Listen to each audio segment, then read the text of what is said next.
I straightened the folds of my charcoal gray blazer, smoothing out the invisible wrinkles.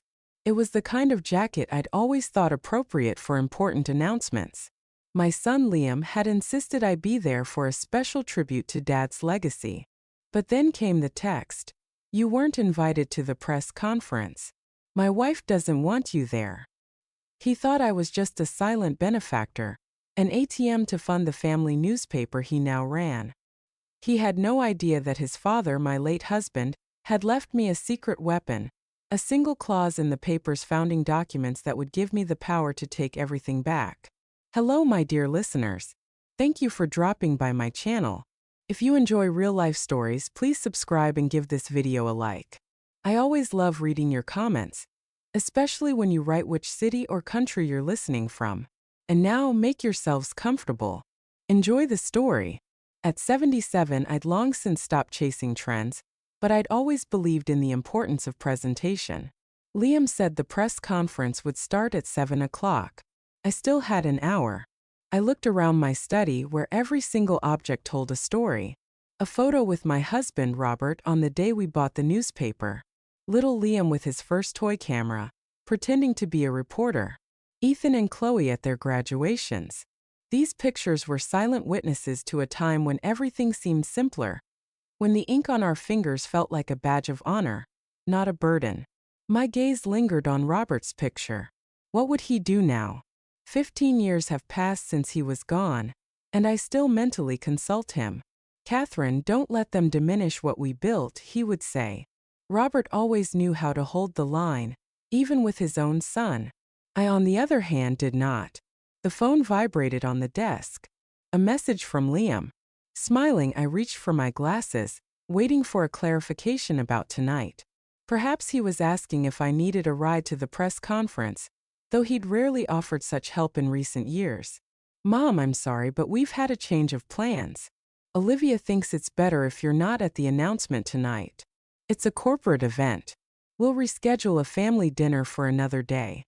I reread the message. Something didn't add up. Liam had called yesterday, insisting I be there. I looked at the message again when my phone vibrated with a new notification. "You weren't invited to the press conference. My wife doesn't want you there." My hand trembled. My heart clenched as if someone had wrapped icy fingers around it. It couldn't be from Liam, not from my son. But it was his name, his number. I sank slowly into the chair, still clutching the phone as if letting it go would sever the last link to reality. Memories flashed before my eyes. Little Liam clinging to my skirt on his first day of school. Teenage Liam embarrassedly asking for advice on his first article. Adult Liam introducing Olivia to me, beaming with happiness. And now this message, cold, detached, alienating. Was it a sudden decision, or just the first time they decided to be honest? How many times had they discussed me behind closed doors? How many smiles were fake? How many invitations were forced? My gaze fell on a glossy prospectus lying on the table, an advertisement for the media conglomerate that was acquiring our family newspaper, The Sentinel, the paper for which I'd written a check for $120,000 6 months ago to cover payroll and printing costs. "Mom, it's an investment in the future," Liam had said then. "A bridge to get us to the next phase." My bridge. Apparently, I was no longer welcome to cross it. I remembered the day Liam and I had been at the bank. The manager had looked at me with poorly concealed surprise as I signed the paperwork. "Are you sure, Mrs. Chandler? It's a substantial sum." I was sure. Robert had left me enough so I could help our son. It was the right thing to do. There were other investments after that. A new printing press, more efficient for the digital age. A branding consultant for Olivia, who had taken over marketing. A private tutor for Ethan. The boy has a unique way of thinking. Each time I pulled out my checkbook, and each time it felt like the right thing to do. And what did I get in return? Rare phone calls, formal visits on holidays, and now this text. I rose slowly and walked over to the mahogany filing cabinet Robert had cherished. The top right-hand drawer, where I kept all my financial documents neatly arranged. Folders with receipts, bank statements, canceled checks. The folder labeled Liam was the thickest. I opened it and started going through the documents. Here was a check for $20,000, a loan to start a digital media venture that Liam had abandoned after 6 months, a receipt for professional development courses for Olivia, a bill for a new server installation at the newspaper office, Ethan's debate club fees. How many things had I paid for over the years? How many times had I helped, supported, rescued? And for what? To be barred from the announcement of the sale of the newspaper I had saved from ruin. The phone vibrated again. I flinched, but it was a message from someone else. Chloe, my granddaughter. Grandma, are you coming over tonight? I miss you. My hand hovered over the keyboard. Chloe had always been different. Sincere, caring. Even when her parents and brother had forgotten I existed, she made time to stop by, to call, to ask how I was doing. I typed slowly.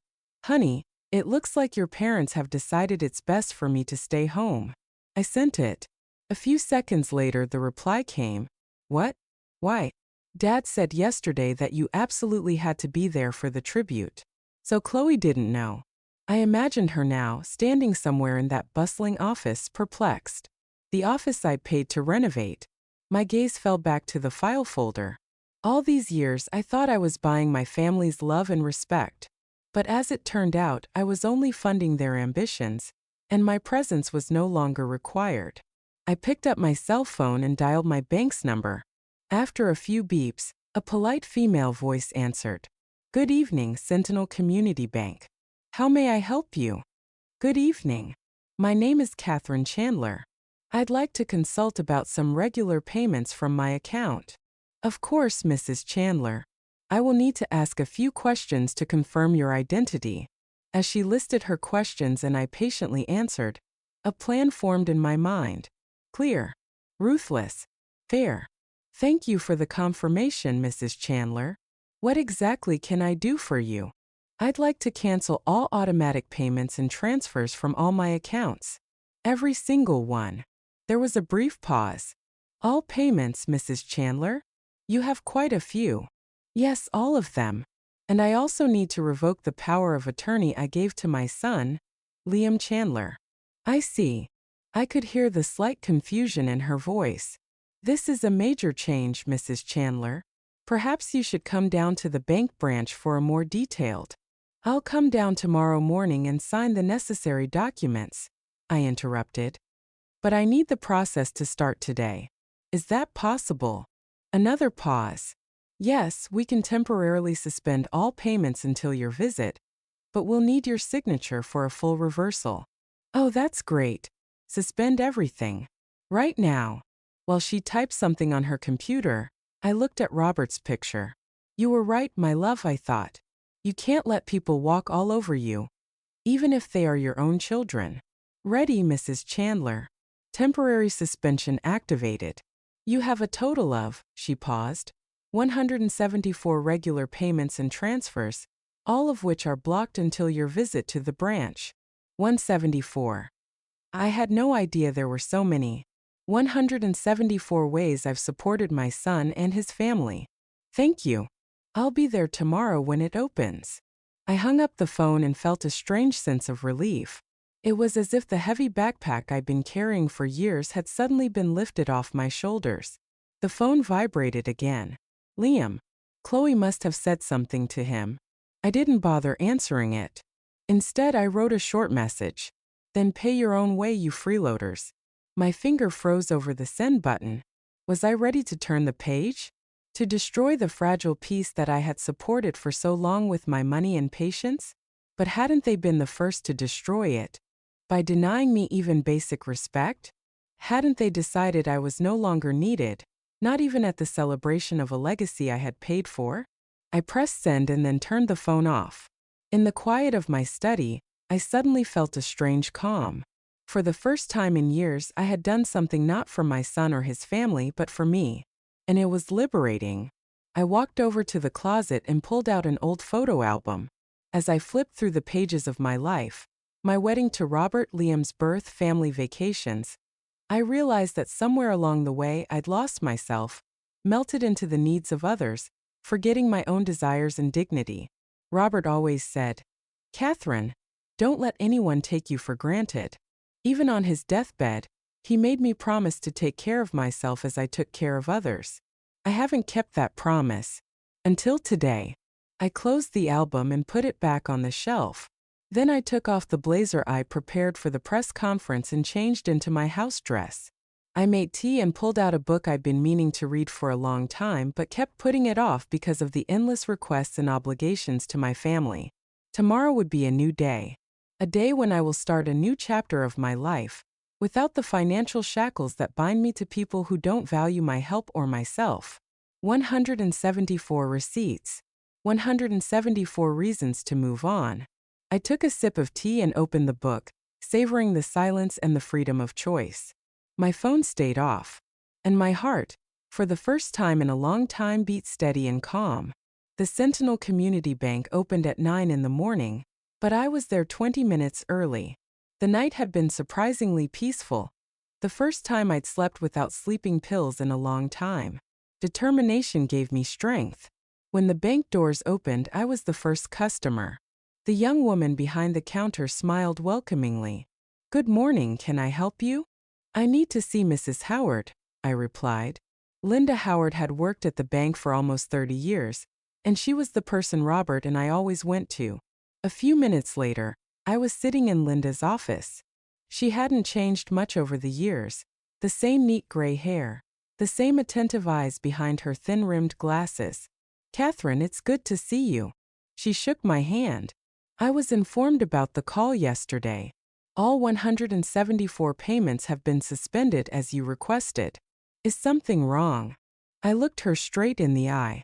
"I want to cancel them all forever and cut off Liam's access to my accounts." Linda took off her glasses and wiped them with a tissue, a gesture I'd noticed when she was thinking about something important. "Catherine, we've known each other for years. Are you sure? It's a rather radical decision." "I'm absolutely sure." She nodded and started typing something on the computer. "Very well. I'll prepare all the necessary documents.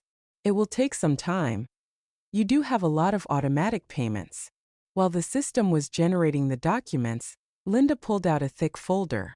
"Here are printouts of all your regular transactions for the last year. It might be helpful for you to look through them, so you don't miss anything." I opened the folder. Pages and pages of statements. Each line money going out of my pocket and into my family's. The first receipt was the monthly lease payment for Liam and Olivia's new office space. $3,800. I remembered the day Liam had brought me the proposal. "Mom, this is the perfect location for our brand. And for you, there's a small office with a window overlooking the park. You can be our editor-in-chief emeritus." An office I'd never used, which they wouldn't let me into now. The next receipt was the insurance on Olivia's car. A premium SUV, she said, was necessary for client relations. $850 quarterly. I kept leafing through. Payment for a membership to the City Club where Olivia was making connections. Bills for a private speech therapist because Ethan has a special way of communicating. Chloe's college tuition, the only money I didn't regret. Each receipt brought back memories of the conversation, the request, sometimes even the tears. "Mom, we're so tight on funds right now." "Grandmother, this is the latest model. Without it, I'll be an outcast." "Catherine, you don't want your grandson to suffer from complexes, do you?" Receipt after receipt, page after page, a travel map of my naivety and their greed. "Here's the paperwork to cancel all payments." Linda's voice brought me back to reality. "And the power of attorney revocation form. Please read it carefully and sign if you agree." I took the pen and signed without hesitation. "Catherine," Linda lowered her voice, "if you need any help, any advice." "It's all right, Linda." I smiled for the first time in a long time. "Everything is really okay." Walking out of the bank, I felt lighter, like I had shed an invisible weight that had been dragging me down for years. My next stop was my lawyer's office. Francis Whitaker had been working with our family since Robert was alive. His graying beard had grown longer and his glasses thicker, but the sly gleam in his eyes remained the same. "Mrs. Chandler, what a pleasant surprise." He pointed to a chair. "What can I do for you?" I want to change my will, I said calmly and confidently, and set up a lifetime trust to protect my assets. Francis raised an eyebrow. May I ask what prompted this decision? Family circumstances have changed. I didn't want to go into details. I need to know how I can legally and safely manage my finances without interference from my son or his family. He nodded without asking any more questions. There are several options. Let's discuss each of them. We spent the next hour talking about irrevocable trusts, financial power of attorney, and contingent provisions in a will. Francis took notes and explained the legal intricacies. I felt strangely free making these decisions. When we finished, my phone had 15 missed calls from Liam, 7 from Olivia, and 3 from Ethan. None from Chloe. Should I have the paperwork ready by the end of the week? Francis asked as he walked me to the door. The sooner the better, I replied. And Francis, thank you. He nodded understandingly. You know, Catherine, Robert always said you were stronger than you looked. I'm glad to see he was right. I walked out of the office with a slight smile. Robert, he always saw right through me. On the way home, I stopped at the supermarket. For the first time in a long time, I bought groceries just for myself, not thinking about Liam's preferences or Ethan's favorite snacks. It was a strange but pleasant feeling to think only of my own desires. There was a surprise waiting for me at home. Chloe was sitting on the porch, her arms wrapped around her knees. She jumped up when she saw my car. Grandma! She rushed over to me, helping me with the bags. I've been calling all day. Why didn't you answer? I looked at my granddaughter carefully. Chloe looked so much like me when I was young. The same dark hair, the same stubborn wrinkle between her eyebrows when she worried. I've had a busy day, dear. I opened the door. Come in and tell me what happened. We went into the kitchen. Chloe sat at the table, tapping her fingers nervously on the countertop while I sorted through the groceries. Grandma, what's going on? Dad's in a panic. He says you've blocked all payments and won't answer your phone. I calmly took out the kettle. It's true. I've decided to cut off your family's financial support. But why? I could hear the genuine bewilderment in her voice. Did something happen? I poured water into the kettle and put it on the stove before answering. Your father canceled my invitation to the press conference last night. Said your mother didn't want me there. Chloe turned pale. What? No way.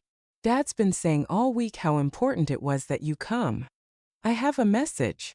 I pulled out my phone and showed her. Chloe covered her mouth with her hand as she read. Oh my God. I didn't know. I swear. Her eyes filled with tears. That's awful, Grandma. I don't understand how he could.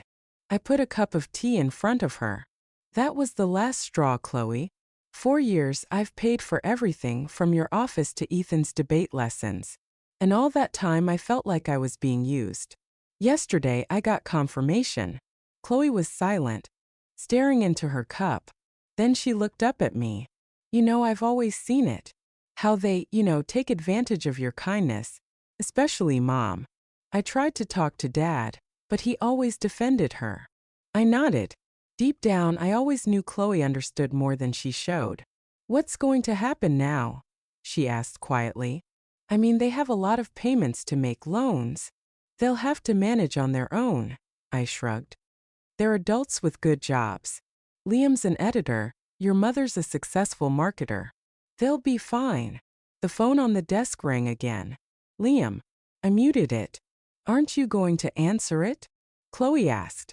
Not today, I shook my head. I need time to collect my thoughts, and he needs time to realize the consequences of what he's said. Chloe looked at me thoughtfully. You know, Grandma, I've never seen you so determined. I smiled weakly. I hadn't seen myself like that for a long time. We finished our tea in cozy silence. When Chloe was about to leave, she hugged me tighter than usual. Are you okay? Sure you don't want me to stay? I'm perfectly fine, dear. I stroked her cheek. Go on and don't worry about me. She nodded but stopped at the door. I'm not taking sides in this conflict, Grandma. You understand that, don't you? Of course I do, I smiled. This is between me and your parents. It has nothing to do with you. After Chloe left, the house fell silent again. I checked the mail. There was a notice of a failed charge on Ethan's credit card. That fast. Apparently, my grandson was living up to his credit limit. I set the letter aside and sat in the chair by the window. My phone kept vibrating with incoming messages and calls, but I paid no attention to it. Instead, I pulled out an old photo album and opened it to a random page. A picture from 20 years ago. Me and Robert, young Liam and Olivia, and little Ethan and Chloe on a picnic. Everyone is smiling. When did things change? When did support become an obligation? When did love change to an expectation of financial assistance? I closed the album and walked over to the hallway mirror. The woman looking back at me from there looked tired, but there was something new in her eyes, a determination I hadn't seen in years. Time to remember who you are, Catherine Chandler, I said to my reflection. The ringing of the doorbell interrupted my thoughts. My heart jumped. Is it Liam? I went to the door and peered through the peephole. Lorraine Campbell, an old friend of mine, stood on the doorstep with a basket in her hands. Catherine. She hugged me as soon as I opened the door. I called, but you didn't answer.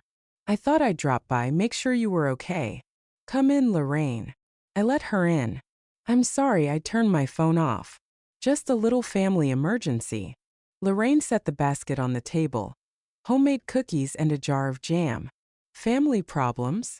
She looked at me carefully. Olivia again? Lorraine had never hidden her opinion of my daughter-in-law. A predator, she called her. Liam this time. I briefly recounted yesterday's message and my decision. Lorraine listened without interrupting. When I finished, she took my hand. At last, she exclaimed, so relieved that I couldn't help smiling. I'm sorry, Catherine, but I've watched them take advantage of you for years. How many times I wanted to say enough, but it was none of my business. I know, I sighed. You were right all along. I just didn't want to see. So what now? Lorraine asked, pouring us tea. Liam must be panicking by now. Let him panic, I shrugged. I need time to sort out my feelings, and they need time to realize what they've lost. We talked with Lorraine through the evening. For the first time in a long time, I didn't feel like a mother or a grandmother, but just a woman talking to a friend. It was liberating. By the time Lorraine left, it was getting dark. I decided to finally check my phone. 37 missed calls. 23 messages. I started going through them, wrinkling my nose at the tone that was becoming more and more desperate and demanding. Mom, what's going on? Why isn't the mortgage payment for the office going through? Catherine, it's Olivia. We need to talk. It's urgent. Grandma, my card's been blocked. I'm stuck in town with no money. The last text from Liam came just 10 minutes ago. Mom, I'm on my way to see you. We need to talk. I felt my muscles tense up. Was I ready for this conversation? But there didn't seem to be a choice. I turned off the light in the living room and walked to the kitchen, put the kettle on. I took out my best cup, the one I only drank from on special occasions. Today was a special occasion. The day Catherine Chandler finally said no. I heard the sound of a car pulling up and looked out the window. Liam. Alone without Olivia. That was unusual. She usually had control of all the important conversations. The doorbell rang like the signal for the fight to begin. I took a deep breath, squared my shoulders, and went to open the door.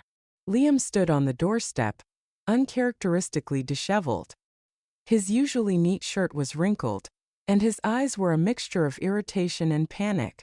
I silently stepped aside to let him in. Mom, what's going on? He didn't waste time with greetings. All the payments have been rejected. The bank says you've revoked all the authorizations. We can't pay the office lease. I went into the kitchen, where the kettle was already boiling. Do you want tea? I asked calmly, taking out a second cup. What tea? Liam shook his hands in despair. Do you realize what's going on? The bank called about the late payment. Olivia is hysterical. I poured boiling water into the teapot and turned to my son. I understand. I have canceled all financial obligations to your family, all 174 payments. I have no intention of resuming them. Liam froze as if he couldn't believe what he was hearing. What? Why? He slumped back in a chair, keeping his eyes on me. Is this some kind of joke? You weren't invited to the press conference. My wife doesn't want you there. I quoted his message, watching his expression change. That was a message from you, Liam. Not a joke. And my response wasn't a joke either. He went pale and lowered his head. It's not what you think, he started, but I interrupted him. What am I supposed to think? That my own son barred me from the celebration of a legacy I paid to keep alive? That my daughter-in-law doesn't want me at their table, even though I fund their lifestyle? I put a cup of tea in front of him, but he didn't even look at it. Mom, it was stupid, I admit it. I shouldn't have written it. Olivia was upset, and you decided to make her happy by insulting your mother. I finished for him. That's very sweet, Liam. Mom, please, he said, a pleading tone in his voice. We can't do this without your help. We have the lease loans. Ethan has to pay for his clubs. I took a sip of my tea, feeling the anger inside that I hadn't let come out in years. Didn't you think about that when you denied me even basic respect? When Olivia criticized my clothes? When Ethan missed my birthdays? When you didn't call me on the anniversary of your father's death? Liam looked ashamed, but I saw a flicker of irritation in his eyes. He was always a bad actor. Mom, we appreciate everything you do for us. We do. It's just that sometimes. He hesitated, searching for words. Sometimes there are misunderstandings. We all love you. Even Olivia, even though she doesn't always show it. I looked at my son, a grown man, a father of two, who now looked like a little boy caught stealing cookies. Liam, I don't believe you, I said quietly. I don't believe you love me. You love my money, my help, my willingness to solve your problems. But you don't love me. That's not true. He jumped up from his chair. How can you say that? Because it's true. I remained seated, keeping my composure. When was the last time you asked me how I was feeling, inquired about my life, invited me over for no reason? Not when you needed money or help with the kids. Liam opened his mouth but couldn't find anything to say. I continued. Your father always said you can't buy love.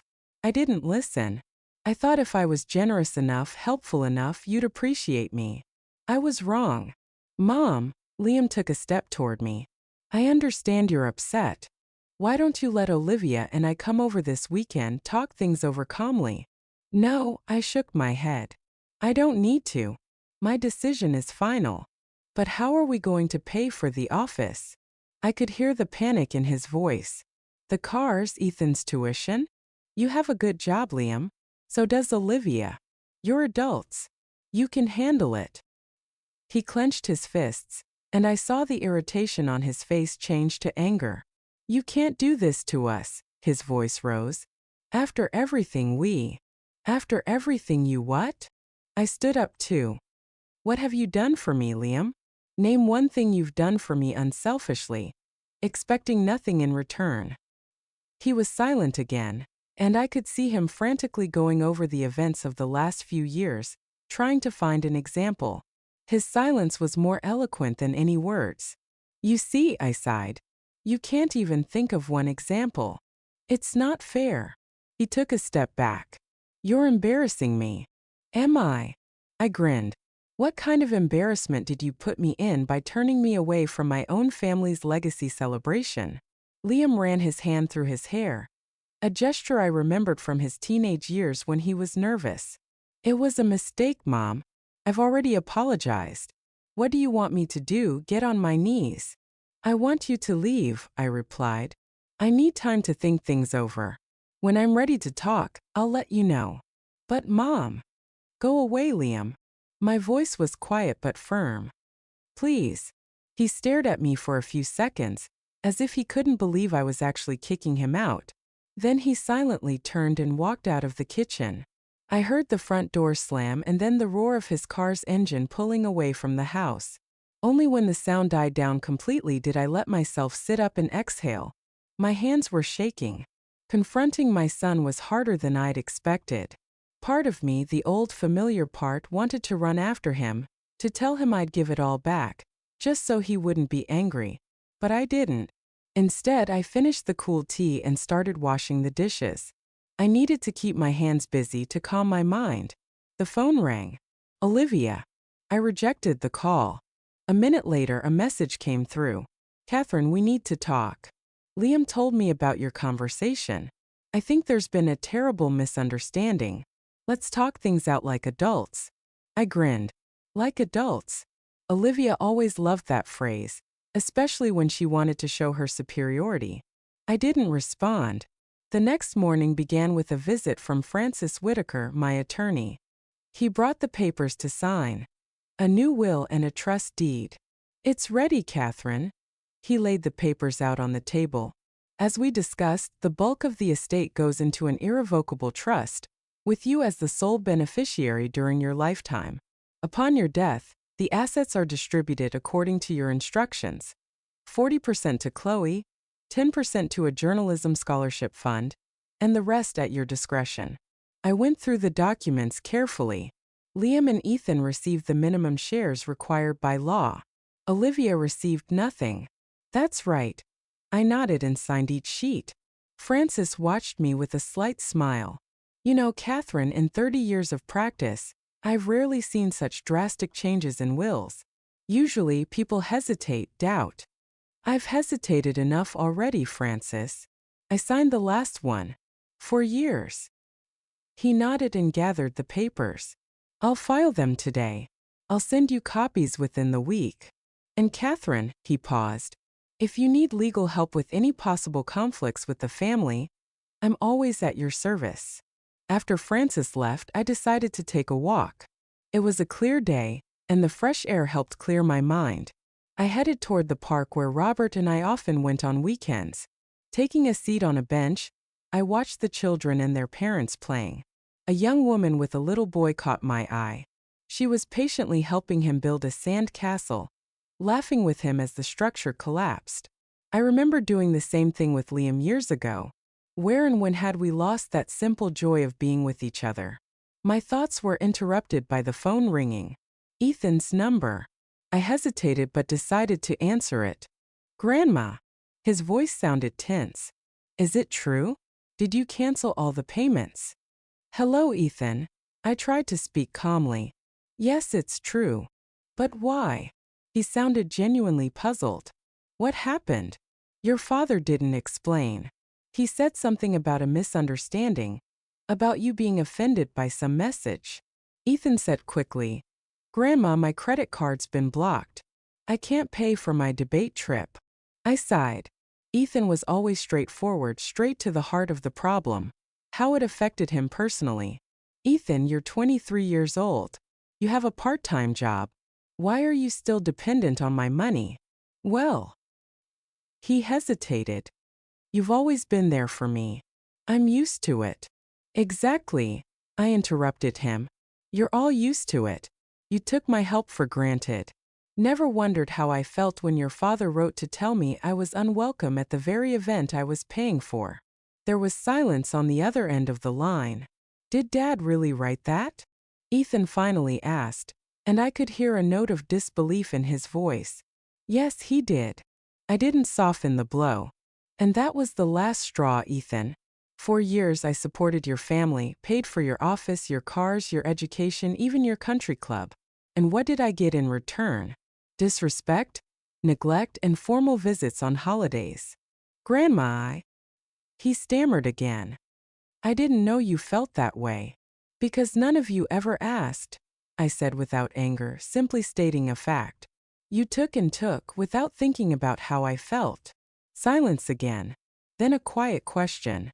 So what now? Now you have to deal with it on your own, I said calmly. Like all adults do. But Grandma. I have to go, Ethan, I interrupted him. Think about what I said and how you've all treated me over the years. I ended the call and just sat for a while watching the park. Talking to Ethan had left a strange feeling. A mixture of sadness and relief. Sadness at realizing how shallow our relationship had been. Relief that I'd finally told the truth. I spent the evening reading a book I'd been putting off for a while. Before I went to bed, I checked my phone. A few more missed calls from Liam and Olivia. A message from Chloe. Grandma, our house is in chaos. My parents are fighting. Ethan is in a panic about money.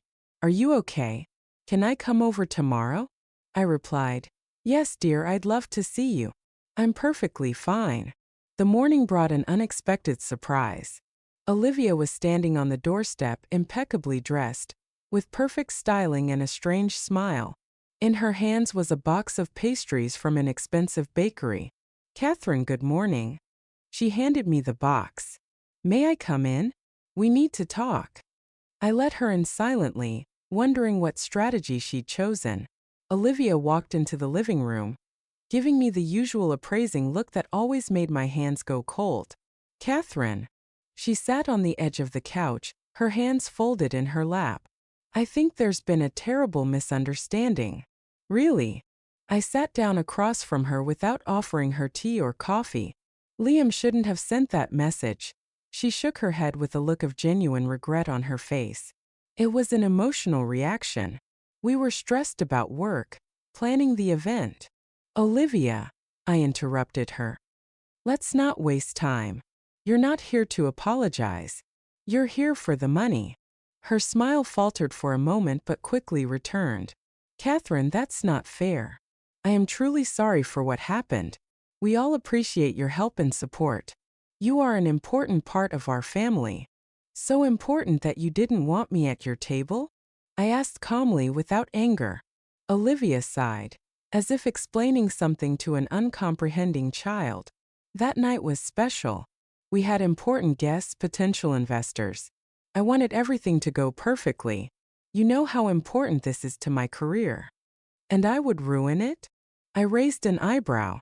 With what exactly? With my old-fashioned clothes? Inappropriate comments. That's not what I meant. She pursed her lips. Catherine, let's be honest. You and I have always had a complicated relationship. But that's no reason to destroy the whole family. Liam's desperate. Ethan can't pay his bills. We're in danger of losing the office. The office I paid for, I reminded her. Which you helped pay for, she corrected me. We put up a lot of money too. I looked at this woman, beautiful, confident, used to getting what she wanted. She had been part of my family for 25 years, but I'd never felt a real connection to her. Olivia, I leaned forward. I will no longer finance your life. Not the office, not the cars, not Ethan's education. Nothing. This is my final decision.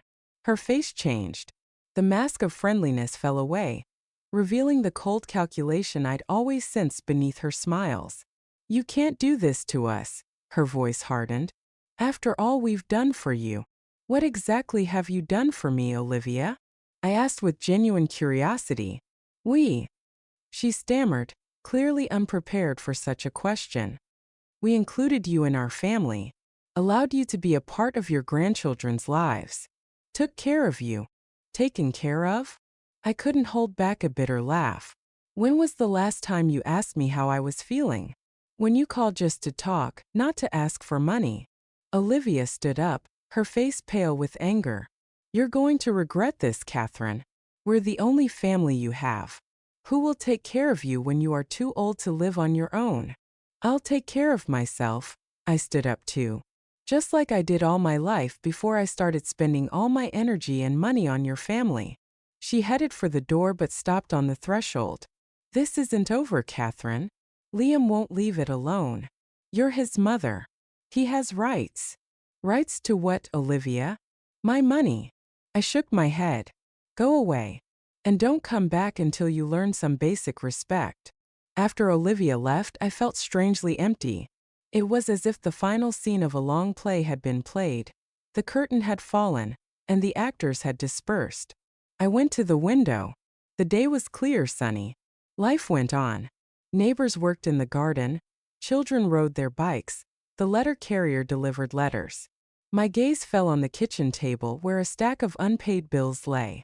Before, I would have tackled them immediately, for fear of missing the deadline and letting my family down.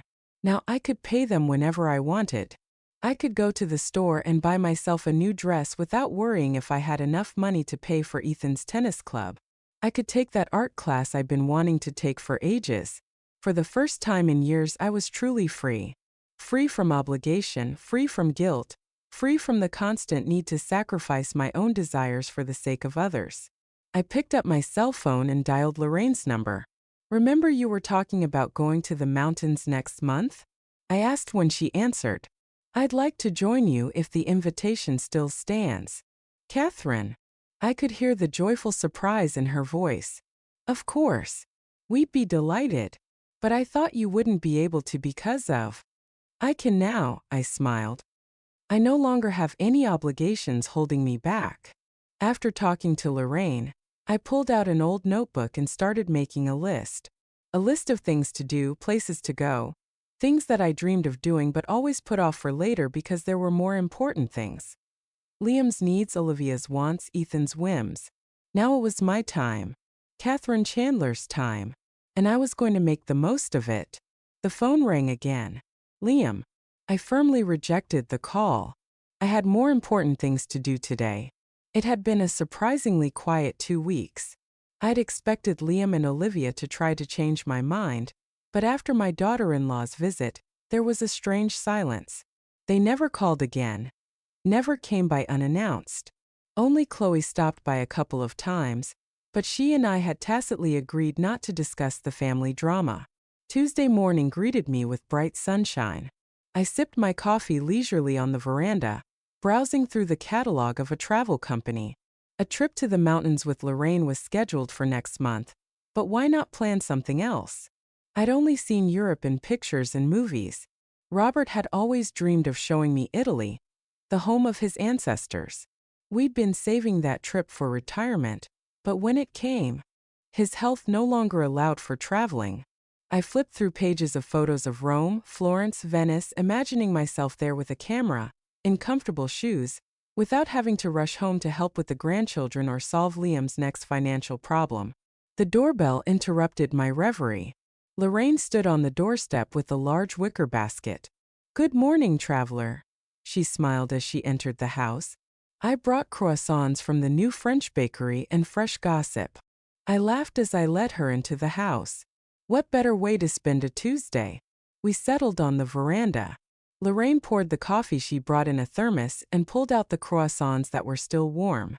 "So," she took a bite of the pastry, "how's your new free life going?" "Unaccustomed," I admitted. "Sometimes I wake up feeling like I've forgotten something important, and then I remember that the only person I have to take care of is myself." Lorraine nodded understandingly.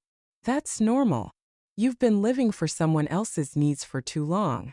Your body isn't used to the lack of stress yet." She was quiet for a moment, then added in a more serious tone, "I saw Olivia at the supermarket yesterday. She was buying canned goods and pasta. No delicacies that she was so used to." I raised an eyebrow. "Really? What did she look like?" "Not as flawless as usual," Lorraine shrugged. "Her hair was a little disheveled, her clothes plainer. She didn't notice me, and I didn't say hello." I tried to imagine Olivia without her usual gloss, a difficult task. My daughter-in-law always looked like she just stepped off the cover of a fashion magazine. "I guess they do have to tighten their belts," I said thoughtfully. "And rightfully so," Lorraine exclaimed with sudden passion. "Catherine, I've watched them take advantage of you for years, especially Olivia.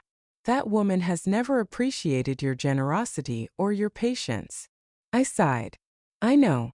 It's strange to think that they might be struggling financially. Liam's never been good at saving money."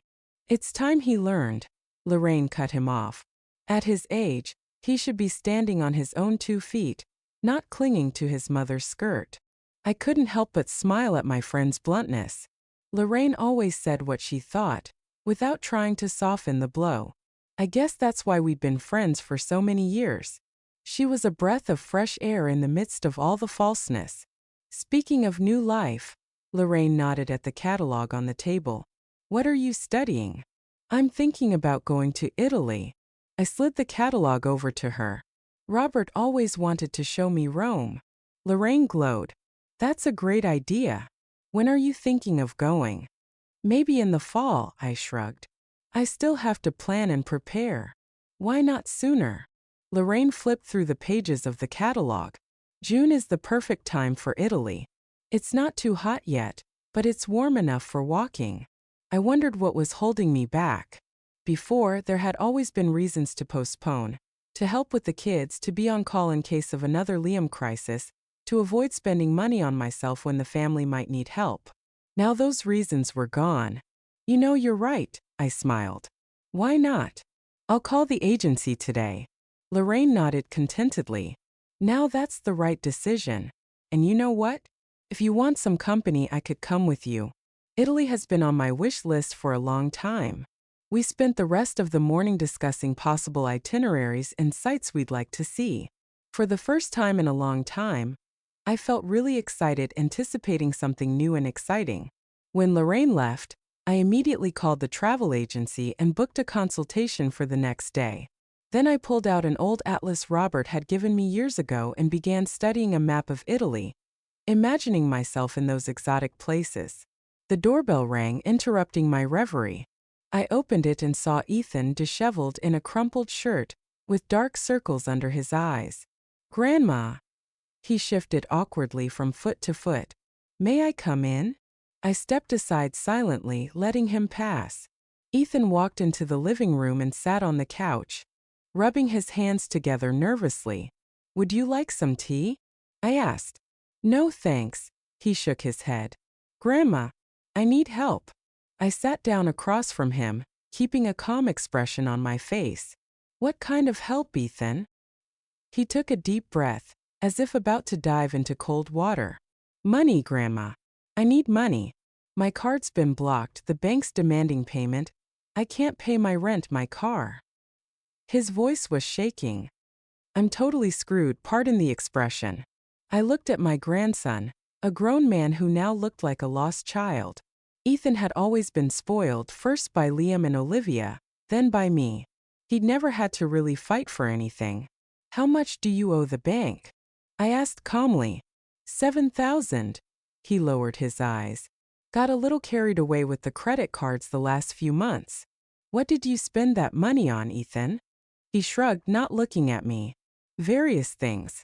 A new cell phone, a trip to the coast with some friends, a couple of parties. I was silent, waiting for him to continue. Ethan finally looked up. Grandma, I know I haven't been very attentive to you. I haven't called much, I haven't visited much. But I really love you and I'm really asking you to help me now. I'll pay you back, I promise. I looked at him carefully, trying to see the sincerity behind those words. Ethan always had a way of being charming when he needed something, a trait he'd inherited from Olivia. Ethan, I finally spoke. You're 23 years old. You've been working for an insurance company for almost 2 years now. Why haven't you learned how to handle your finances yet? He was embarrassed. Yeah, I don't know. I never really thought about it. I could always ask my parents or you. Exactly, I nodded. There was always someone to solve your problems. But Ethan, you can't go on like this forever. Sooner or later, everyone has to learn to stand on their own 2 feet. I know, Grandma. He nodded enthusiastically. And I will learn, I promise. Just help me this last time. I'll get an extra job, save money. I shook my head. No, Ethan. I'm not giving you any money. His face stretched in surprise. He clearly hadn't expected a rejection. But Grandma, what am I supposed to do? What adults do when they find themselves in a difficult situation, I answered. Look for a solution. Talk to the bank about restructuring your debt. Find an additional source of income. Cut back on expenses. Ethan looked at me as if I were speaking a foreign language. But, it's so complicated. Life is complicated, I shrugged. Especially when you have to take responsibility for your actions. He jumped up and I could see the range of emotions on his face. Mistrust, resentment, anger. So you're just abandoning me, after all these years of telling me you love me? I love you, Ethan. I remained calm. That's why I refuse to continue supporting your addiction to my money. That's not love, that's codependency. And it's hurting you more than it's helping you. He was almost shouting. You're just getting back at all of us because of some fight with Dad. I looked at my angry grandson and saw in him a reflection of Olivia. The same violent reaction to rejection, the same inability to take no for an answer. Ethan, please sit down, I said quietly but firmly. To my surprise, he obeyed, flopping back onto the couch. I'm not taking revenge on anyone. I just stopped being an ATM for my family. Stopped buying the love and respect that should be unconditional. I paused, giving him time to consider my words. Think about this. When was the last time you came to me just for fun, without asking for money or help? When you took an interest in my life, in my feelings? Ethan was silent, avoiding my gaze. You can't remember, can you? I sighed. That's the problem, Ethan. Our relationship has long since become a transaction. I give money, you pretend to care about me.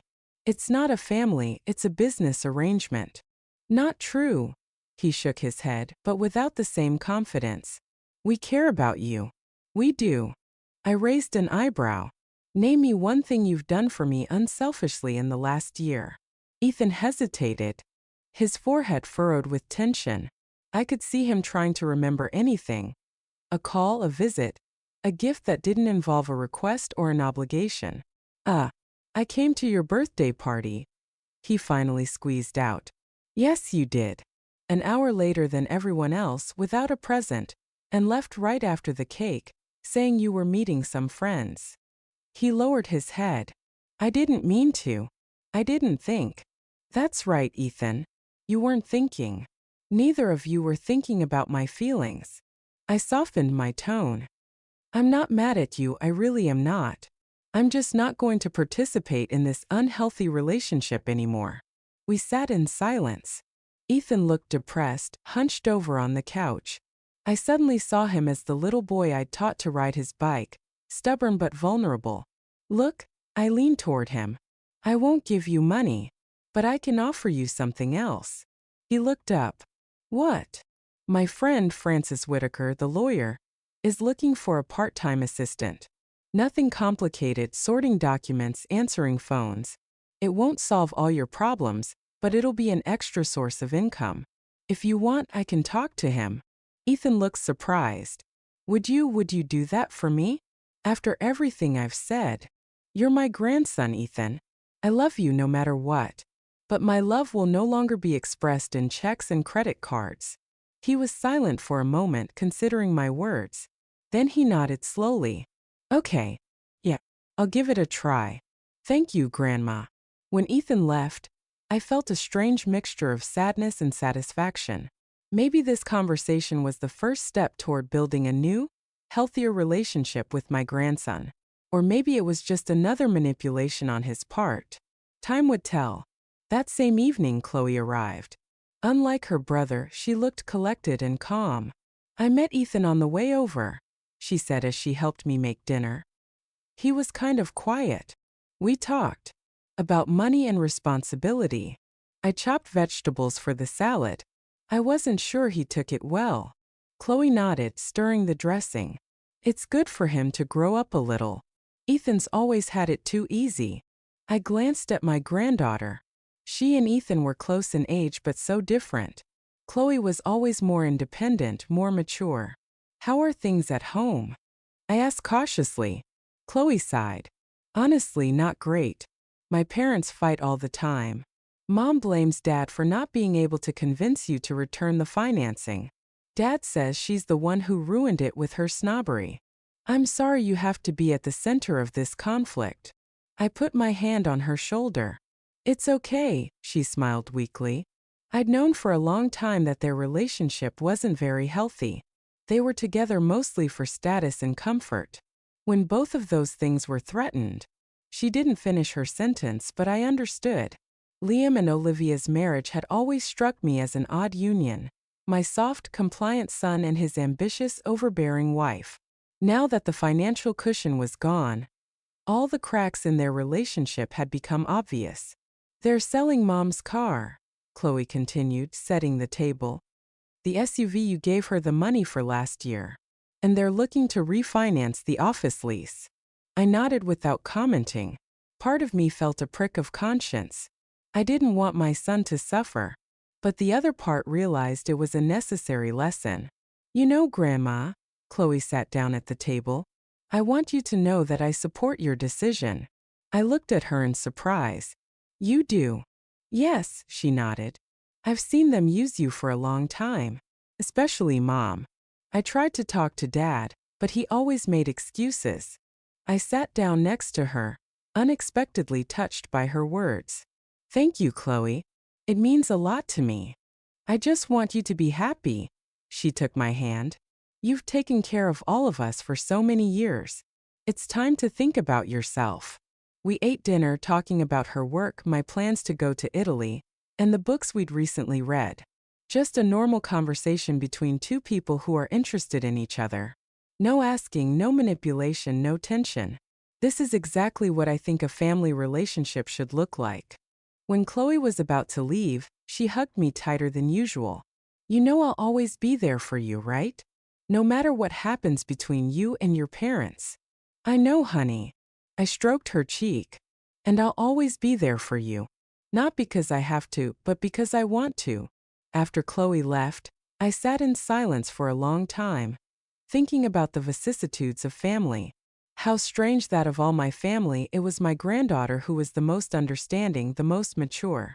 Maybe that was the point, to pass on not only genes and property but also values, principles, the ability to truly love and care. The phone rang, interrupting my musings. Liam's number.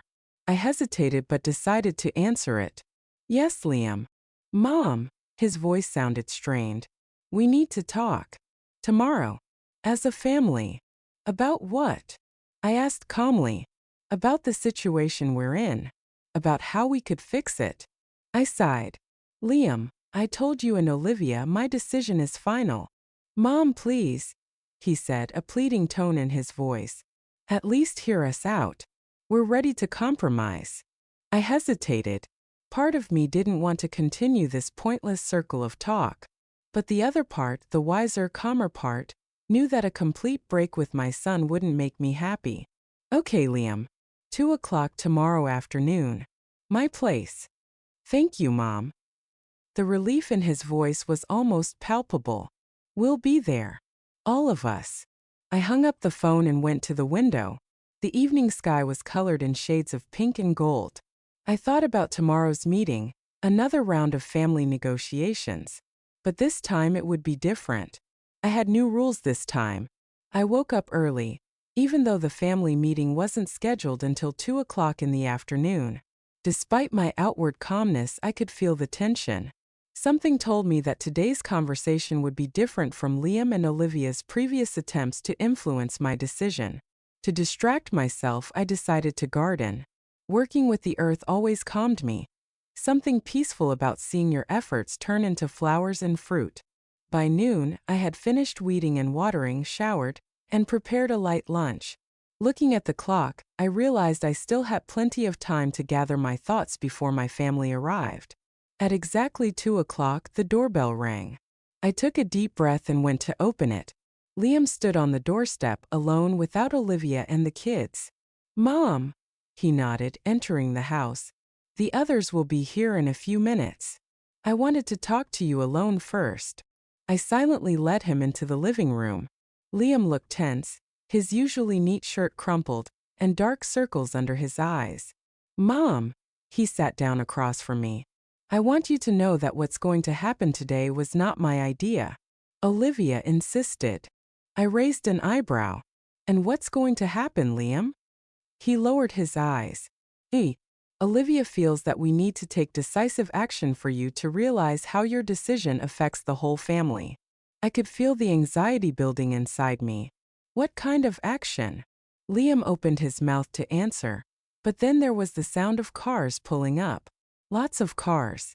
I went to the window and saw 3 cars pulling into the driveway of my house. Olivia stepped out of the first one, perfectly dressed and coiffed, a look of determination on her face. Behind her, Ethan and Chloe. The other cars were filled with people I vaguely recognized. I think Olivia's parents, her sister and her husband, some family friends. Liam, I turned to my son. What does this mean? He looked confused. Olivia decided that a family meeting would be more effective if all interested parties were present. Stakeholders. I couldn't believe my ears. Your wife brought a bunch of outsiders into my house to discuss our family conflict? Before Liam could answer, the doorbell rang with a demanding trill. I slowly went to open it, feeling the anger building inside of me, cold, focused, determined. Olivia stood on the doorstep with a strange smile. Catherine, good afternoon. She spoke louder than usual, obviously to the audience behind her. We are all here to discuss the situation at hand, as a family. I looked around at the assembled group. At least 10 people, all with expressions of awkwardness and curiosity on their faces. Olivia, I said quietly but firmly, I didn't invite all these people into my house. But this is family, Catherine. She waved her hands in exaggerated surprise. Isn't a family supposed to support each other in times of need? I saw Chloe standing off to the side, clearly embarrassed. Ethan, on the other hand, stayed close to his mother, mimicking her confident posture. These are my parents. Olivia pointed to an elderly couple. My brother, Curtis, and his wife. My sister, Paige, and her husband. They're all concerned about what's going on. We're all one big family, aren't we? I looked her straight in the eye. No, Olivia, we're not. This is my house and I decide who I invite into it. Right now, I'm only inviting you, Liam, and the kids. The rest of you will have to leave. Olivia took a step forward, her smile strained. Catherine, don't be so inhospitable. People have come a long way. On your initiative, not mine. I remained adamant. Either they leave, or there will be no conversation at all. There was a tense pause. I could see Olivia thinking frantically, considering her options. Finally, she turned to her relatives. I think we better continue this family conversation in private. Please wait in the cars or take a walk around the neighborhood. We'll be done soon. Olivia's relatives shifted awkwardly from foot to foot, exchanging glances. Finally, her father, a tall man with a military bearing, nodded. Of course, dear. We'll be in the neighborhood. I watched in silence as they separated, then stepped aside, letting Olivia, Ethan, and Chloe into the house. When the door closed, I turned back to the family. So, my voice sounded calm even though I was seething inside. Who's going to tell me what this circus is all about? Olivia was the first to break the silence. Catherine, your decision to withdraw your financial support doesn't just affect Liam and me. It affects our entire extended family. My parents were counting on us to help pay for their nursing home. Liam's brother needs support because he lost his job. Liam's brother? I interrupted her, turning to my son. You mean Neil? The one I haven't seen in 5 years because you forgot to invite him to family gatherings. Liam looked confused, but Olivia continued. The bottom line, Catherine, is that your selfish decision has created a domino effect. Everyone suffers, including your grandchildren. Ethan nodded, picking up the baton. Grandma, I can't pay my rent. I'm being evicted at the end of the month. You could move back in with your parents temporarily, I said. That's the problem, Olivia exclaimed. We can barely make ends meet on our own.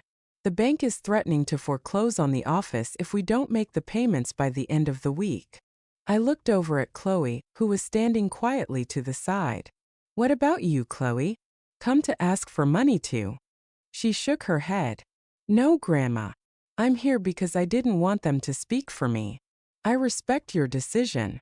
Olivia gave her daughter an annoyed look but continued, turning to me. Catherine, we're ready to compromise. We realize we've hurt you. Liam shouldn't have sent that message. It was a mistake that we're all paying for.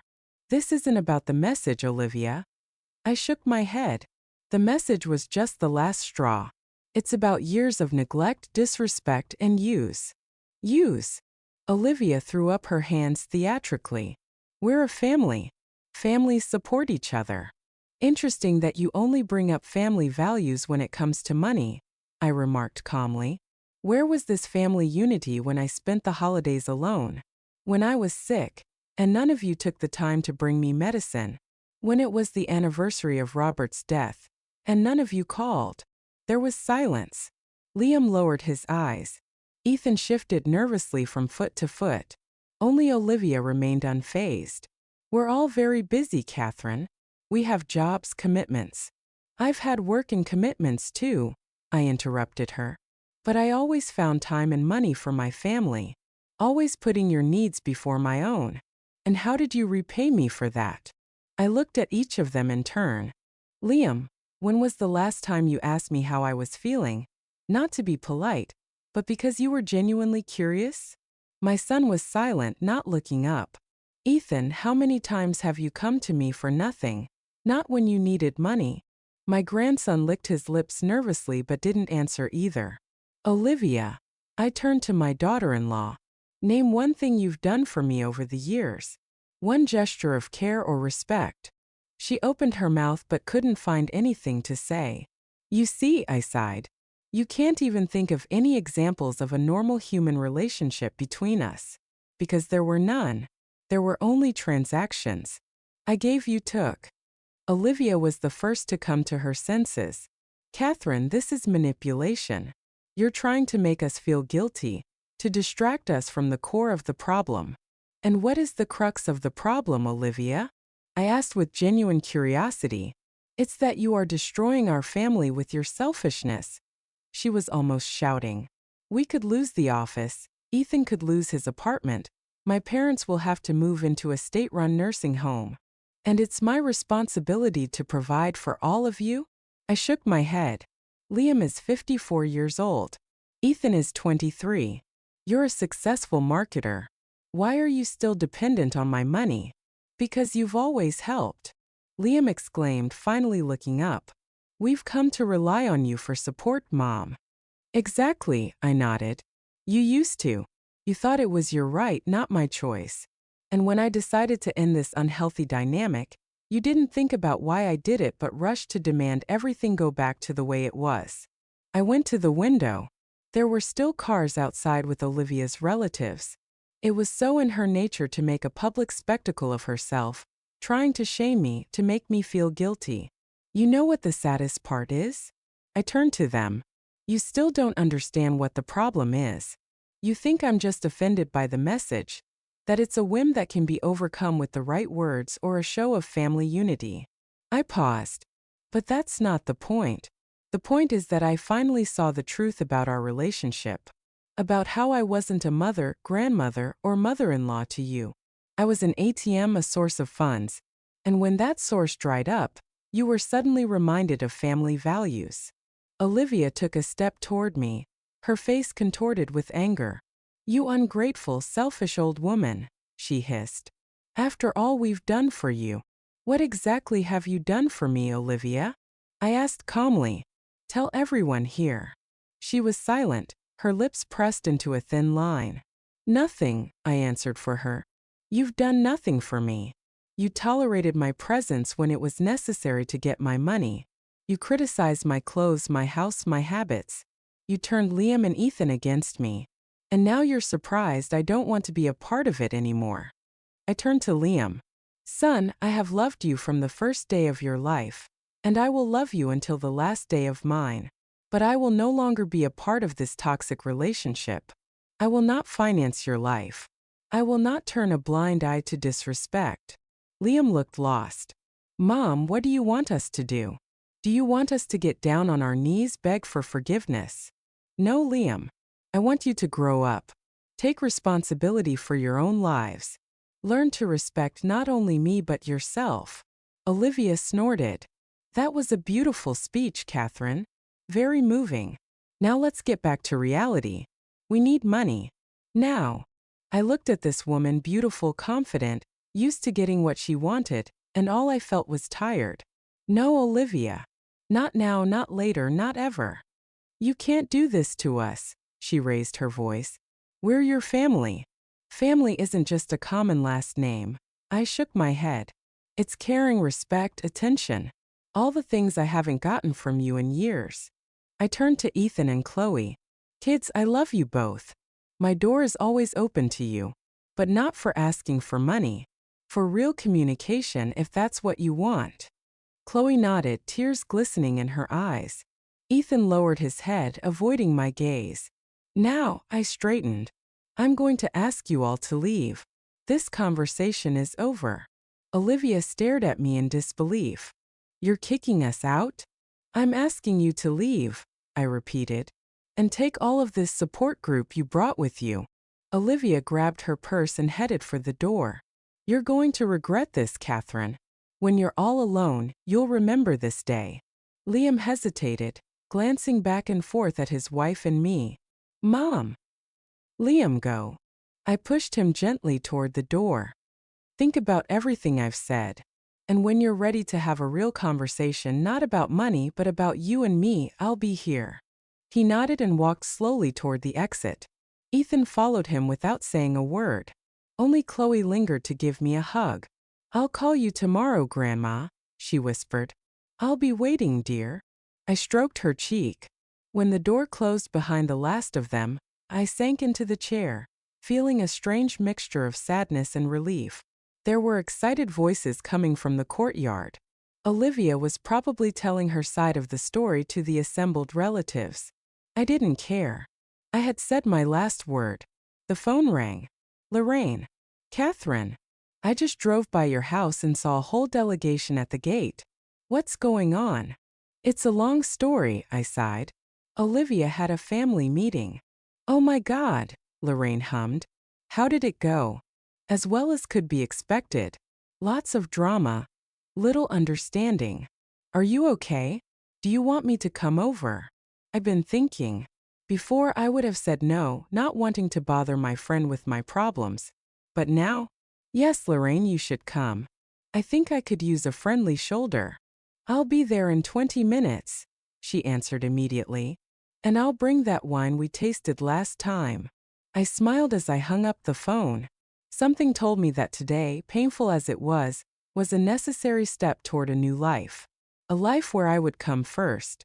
6 months later, the Tuscan sun warmed my face as I sat on the terrace of a small restaurant, sipping a delicious local wine. Next to me, Lorraine was passionately writing something in her travel journal. I can't believe we're really here, I said, looking at the picturesque hills covered with vineyards. Robert would be so happy. He'd be proud of you, Lorraine raised her glass. To the new Catherine. I smiled, clinking my glass with my friends. A lot had changed in those 6 months since that family meeting. Liam and Olivia had made several more attempts to influence me, from threats of a lawsuit, which quickly subsided after I consulted a lawyer, to Liam's surprise visit with a bouquet of flowers and an apology, which, as it turned out, was again followed by a request for money. I remained adamant. Gradually, their attempts became less and less frequent and then stopped altogether. As I learned from Chloe, they were forced to sell the office and move to a smaller apartment. Olivia had taken on an extra job, and Liam was finally starting to take the initiative in managing the family finances. Ethan, to my surprise, accepted a job offer with Francis Whitaker, and seemed to have found himself in the legal field. We saw each other a few times, awkward but gradually becoming more sincere meetings where there were no requests for money or recriminations. Chloe remained the only person in the family with whom I kept in regular communication. She called every week, stopped by to visit, and shared her news and plans. She was the one who insisted that I not put off the trip to Italy I had dreamed of for so long. What are you thinking about? Lorraine asked, interrupting my thoughts. About how much my life has changed in the past 6 months. I took another sip of wine. Who would have thought that at 77 I'd be starting over? Lorraine laughed. You've always been stronger than you thought, Catherine. You just finally let that strength show through. I nodded, looking out at the setting sun coloring the hills in golden hues. Lorraine was right. All my life I'd given my power to others. My husband, my son, his family. It was only now in my old age that I'd finally found the courage to use it for myself. My phone vibrated. A message from Chloe with the picture of her new apartment. Grandma, I can't wait for you to come back and see everything with your own eyes. I hope Italy is beautiful. I smiled as I replied to the message and attached a shot of the Tuscan landscape.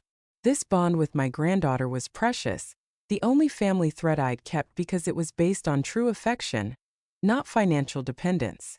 In the evening, back at our cozy hotel, I settled with the book on the balcony. In the next room, Lorraine was on the phone with her daughter. I could hear her laughter through the open window.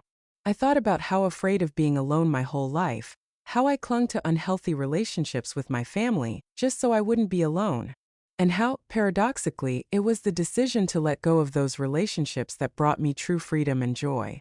Yes, there are fewer people in my life, but the ones who remained, Chloe, Lorraine, the other friends I reconnected with, were there for real reasons, out of love, respect, genuine interest in each other. I remembered Olivia's last words. "You'll regret it when you're all alone." But I wasn't alone. I was with myself for the first time in years, truly with myself, not dissolved in the needs of others. Lorraine and I planned to visit a local winery in the morning, and then a small museum in a neighboring town. No rigid schedules, no commitments, just things that brought us pleasure. This is what my life has become since that decisive step 6 months ago. A life where I finally allowed myself to be the main character instead of a perpetual statistic. I took a sip of the warm evening air, filled with the sense of Tuscany. Robert would be pleased. He always said I deserved more than I gave myself. And though it took many years and a painful epiphany, I finally realized he was right. At 77, I had finally learned the most important thing: to love myself as I loved others. And it was the most important discovery of my life. The phone vibrated again. Liam's number.